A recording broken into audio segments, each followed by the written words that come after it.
مہمان کو ایسا لگے گا میں بھی کھانا کھا رہا ہوں، مہمان کا پیٹ بھر جائے، ہم دونوں میاں بیوی بعد میں کبھی کھا لیں گے، بھوکے رہ لیں گے، کوئی مسئلہ نہیں۔ میری پیاری ماؤں بہنوں، آج چراغ لے کے ڈھونڈو، ایسی بیویاں نہیں ملیں گی، ایسی عورتیں نہیں ملیں گی۔ حضرت ابو طلحہ مہمان کو گھر میں لے کر کے آئے، مہمان کے سامنے کھانا رکھ دیا، اپنے سامنے خالی پلیٹ رکھ دیا اور چراغ کی بتی کو کھانے کے ٹائم بجھا دیا اور جھوٹ موٹ اپنا منہ چلانے لگے۔ مہمان سمجھا کہ یہ لوگ بھی کھانا کھا رہے ہیں، مہمان نے پیٹ بھر کے کھانا کھا لیا۔ صبح ہوئی، ابو طلحہ اللہ کے نبی کے پاس آتے ہیں، اللہ کے نبی کہتے ہیں اے ابو طلحہ، تم نے اور تمہاری بیوی نے جو کام کیا ہے مجھے اللہ تعالیٰ نے وہ کام بتا دیا ہے، اور اللہ تعالیٰ تم دونوں میاں بیوی کے اس عمل سے بہت خوش ہوا ہے۔ وہ لوگوں، صحابہ کے دور میں اتنی دولت تو نہیں تھی، اتنے بڑے بڑے مکانات تو نہیں تھے، ان کے پاس بڑی بڑی گاڑیاں تو نہیں تھی، مگر صحابہ کے دل بہت بڑے تھے۔ وہ لوگوں، اپنے دل کو تھوڑا بڑا کر دو۔ اگر تمہارے کچھ رشتہ دار آ کر کے تمہارے گھر میں کھانا کھا لیں، کچھ مہمان تمہارے گھر میں آ کے کھانا کھا لیں، اس میں کوئی حرج کی بات نہیں ہے۔ اللہ کے نبی فرماتے ہیں یہ دو کام جنت میں لے کر کے جانے والا ہے۔ علیکا بحسن الکلام وبذل الطعام، اپنی گفتگو کو اچھا کر لو اور کھانا کھلایا کرو، یہ دو کام ایسا ہے جس کی وجہ سے تم کو جنت ملے گی۔ اور آگے بڑھیے، جنت میں لے کر کے جانے والا ایک اور کام ہے، جب دنیا بستر پہ سو رہی ہو یا رات میں کچھ منچلے قسم کے نوجوان موبائل پر کسی کے ساتھ بات چیت میں مگن ہوں، چیٹنگ میں مگن ہوں، یا کچھ لڑکے رات میں بیٹھ کر کے فلمیں دیکھ رہے ہوں، رات کے اس آخری پہر میں اگر اللہ کا کوئی بندہ اٹھ کر کے تہجد کی نماز پڑھتا ہے، قیام اللیل کرتا ہے اور رات کی نماز پڑھتا ہے، تو یہ نماز بھی انسان کو جنت میں لے کر کے جاتی ہے۔ اللہ نے ایسے لوگوں کا تذکرہ کرتے ہوئے سورہ سجدہ کے اندر فرمایا تتجافا جنوبهم عن المضاجع يدعون ربهم خوفا وطمعا، میرے نیک بندے تو وہ ہیں، میرے متقی بندے تو وہ ہیں، میرے ڈرنے والے، اللہ سے ڈرنے والے بندے تو وہ ہیں۔ جب رات میں دنیا والے آرام سے بستروں پر سوتے رہتے ہیں، وہ بستروں سے الگ ہو کر اللہ کی بارگاہ میں کھڑے ہو کر کے، لیٹ کر کے اللہ کی بارگاہ میں سجدے کر کر کے اللہ کو یاد کیا کرتے ہیں۔ وَمِمَّا رَزَقْنَاهُمْ يُنْفِقُونَ، اور ہم نے جو روزی دی اس میں سے وہ خرچ بھی کرتے ہیں۔ تہجد کی نماز یہ بھی انسان کو جنت میں لے کر کے جاتی ہے میرے بھائی۔ اسی لیے اللہ کے رسول جب مدینہ پہنچے، آپ نے مدینہ پہنچنے کے بعد سب سے پہلا پیغام جو لوگوں کو دیا تھا وہ کیا دیا تھا؟ ایھا الناس افشوا السلام واتموا الطعام وصلوا الارحام وصلوا باللیل والناس نیام تدخلوا الجنۃ بسلام۔ او لوگوں، چار کام کر لو تم جنت میں چلے جاؤ گے۔ افشوا السلام، سلام کو پھیلاؤ، سلام کو بڑھاؤ، سلام کو پھیلاؤ، زیادہ سے زیادہ ایک دوسرے کو سلام کیا کرو، سلام پھیلاؤ۔ اور دوسرا کام واتموا الطعام، کھانا کھلایا کرو، مہمان کو، غریبوں کو، رشتہ داروں کو خوب کھانا کھلایا کرو۔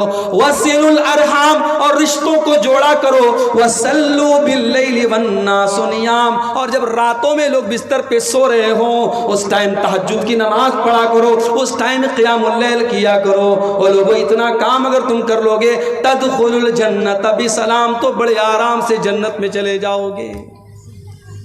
جنت میں لے کر کے جانے والا ایک اور کام ہے، 5 ٹائم کی نماز فرض ہے، 5 ٹائم کی پڑھنا ہے، مگر 2 نمازیں اس میں خاص طور سے ایسی ہیں جو عام طور سے ہماری اور آپ کی چھوٹ جاتی ہے۔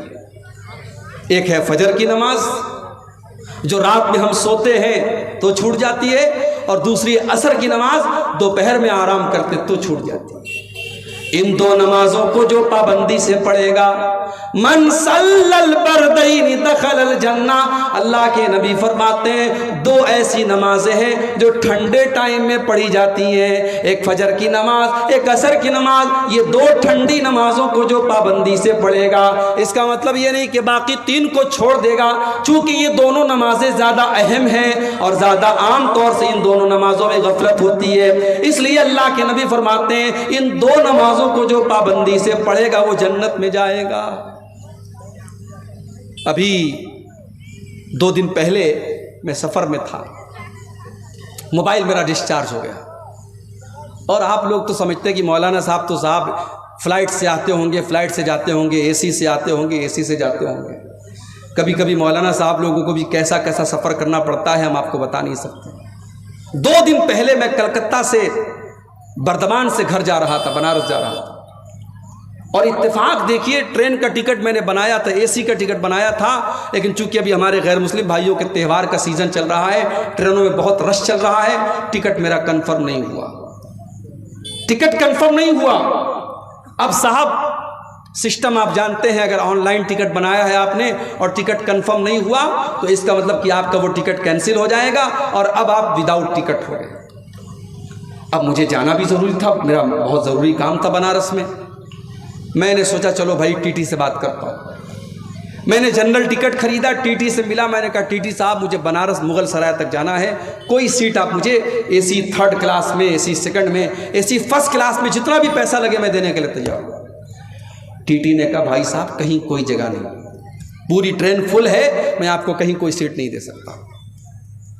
ٹرین کے اندر اے سی ڈبے کے اندر سیٹ خالی تھی، میں بیٹھا، ٹی ٹی نے باہر کر دیا، نہیں آپ اندر نہیں بیٹھ سکتے، آپ کے پاس ٹکٹ نہیں ہے، یہ ساری سیٹیں ریزرو ہیں، آپ اندر نہیں بیٹھ سکتے۔ ٹرین کے باہر جو دروازے کے پاس جہاں بیسن لگا ہوتا ہے اور جہاں لیٹرین کے دروازے ہوتے ہیں، پوری رات میں نے وہیں پر بیٹھ کر کے پوری رات گزاری میری، اور موبائل میں میری اتفاق سے چارجنگ بھی نہیں تھی، موبائل بھی ڈسچارج تھا، میں کسی سے کوئی بات بھی نہیں کر سکتا تھا۔ تو وہ رات میرے لیے بڑی بھاری گزری۔ ایک تو تکلیف جو تھی ہوئی، رات بھر وہاں دروازے کے پاس جو بیٹھنا پڑا، وہیں لیٹنا پڑا، وہ تو جو تکلیف ہوئی۔ موبائل آج ہماری ضرورت بنا ہے، اگر موبائل سوئچ آف ہے، موبائل بند ہے تو انسان ایسا لگتا ہے کہ صاحب اس دنیا میں بالکل یتیم ہو گیا ہے، اتنا تعلق ہو گیا ہمارا موبائل سے، اتنا جڑاؤ، اتنا کنیکشن ہو گیا ہمارا موبائل سے۔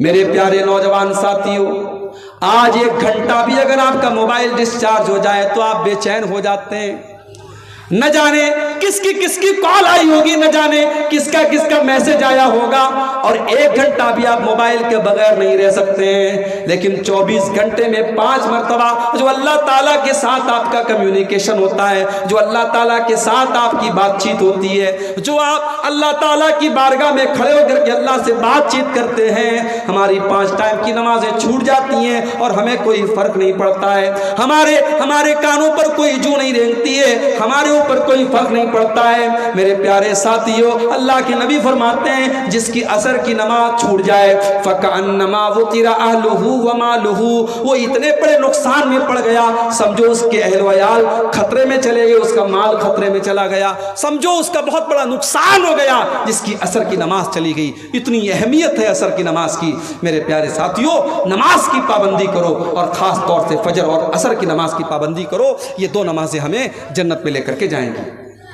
اور آگے بڑھیے، جنت میں لے کر کے جانے والا ایک اور کام، بہت آسان کام، بہت سمپل کام، کچھ نہیں کرنا ہے آپ کو۔ ہر فرض نماز کے بعد آیت الکرسی کو پابندی سے پڑھا کیجئے۔ اللہ کے نبی فرماتے ہیں من قرأ آیت الکرسی دبر کل صلاۃ، ہر فرض نماز کے بعد جو پابندی سے آیت الکرسی پڑھتا ہے، لا یمنعہ من دخول الجنت الا ان یموت، اس کو جنت میں جانے سے کوئی چیز روک نہیں سکتی ہے۔ جیسے ہی اس کی موت ہو جائے گی، جب تک وہ زندہ ہے تب تک وہ جنت میں نہیں جا سکتا ہے، مرنے کے بعد اس کی جنت پکی ہے۔ جو ہر فرض نماز کے بعد پابندی سے آیت الکرسی پڑھتا ہے، آیت الکرسی چھوٹے چھوٹے بچوں کو بھی یاد ہوتی ہے، آپ یاد کر لیں میرے بھائی، اور کوشش کریں ہر فرض نماز کے بعد آیت الکرسی کو ضرور پڑھیں۔ اور صرف فرض نماز کے بعد نہیں، رات میں بستر پہ سونے جب جائیں تب بھی آیت الکرسی پڑھ کے سویا کریں۔ اللہ کے پیارے نبی فرماتے ہیں جو انسان رات میں سونے کے ٹائم آیت الکرسی پڑھ کے سوتا ہے، رات بھر اللہ کی طرف سے ایک فرشتہ اس کی حفاظت کرتا ہے اور کوئی شیطان اس کے قریب نہیں آ سکتا۔ اس لیے آیت الکرسی کو اپنی زندگی کا ایک پارٹ بنا لے، ایک حصہ بنا لے، اور ہر فرض نماز کے بعد بھی آیت الکرسی پڑھا کریں اور رات کو بھی آیت الکرسی پڑھا کریں۔ اور آگے بڑھیے، جنت میں لے کر کے جانے والی ایک اور چیز، اگر آپ جنت میں جانا چاہتے ہیں اور کسی سے آپ کا جھگڑا چل رہا ہے، آپ کا کیس چل رہا ہے، اور آپ کو پتا ہے کہ آپ صحیح ہے، سامنے والا غلط ہے، لیکن اگر آپ کو جنت میں جانا ہے تو چھوٹی سی قربانی آپ کو دینی پڑے گی۔ اپنے اہنکار کو قربان کرنا پڑے گا، اپنی ایگو کو قربان کرنا پڑے گا، اپنی انا کو قربان کرنا پڑے گا۔ اللہ کے نبی فرماتے ہیں انا زعیم ببیت فی الجنہ، میں جنت کی گارنٹی لیتا ہوں اس انسان کے لیے لمن ترک المیراء وان کان محقا، جو حق پر ہونے کے باوجود جھگڑے کو ختم کر دے، حق پر ہے، صحیح ہے، پھر بھی جھگڑے کو ختم کر دے، ایسے انسان کو میں جنت کی گارنٹی دیتا ہوں۔ یہ اللہ کے نبی نے فرمایا۔ میرے پیارے ساتھیوں، اگر اس حدیث پر اگر عمل کرنے کے لیے ہم اپنے جھگڑوں کو ختم کر دیں، نہ جانے کتنے خاندانوں کے کیس ختم ہو جائیں، نہ جانے کتنے بھائی بھائی کے مسئلے حل ہو جائیں۔ صرف اس حدیث کو اپنے سامنے رکھیے کہ اللہ کے نبی جنت کی گارنٹی دے رہے ہیں اس انسان کو جو حق پر ہونے کے باوجود جھگڑے کو چھوڑ دے۔ اور آگے بڑھیے، جنت میں لے کر کے جانے والی ایک اور چیز بڑی آسان چیز ہے، بس ہمیں اتنا کام کرنا ہے۔ اگر اللہ نے دولت سے نوازا ہے اور ہمارے پاس اللہ کے گھر کا حج کرنے کی طاقت ہے، اللہ کے گھر کا حج ہم کر سکتے ہیں، ہم پہلی فرصت میں حج کر لیں۔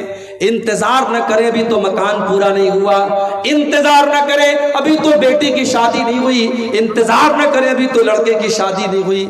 معاف کرنا میرے بھائی، لڑکے کی شادی، لڑکی کی شادی اور مکان کا بنوانا یہ حج کے لیے کوئی شرط نہیں ہے۔ اگر آج آپ کے پاس اتنی دولت ہے کہ آپ حج کر سکتے ہیں تو پہلی فرصت میں آپ حج کر لیجئے، اس سے پہلے کہ آپ بیمار ہو جائیں، اس کے پہلے کہ آپ کی دولت ختم ہو جائے، اس کے پہلے کہ آپ حج کا وہ کام نہ کر سکیں۔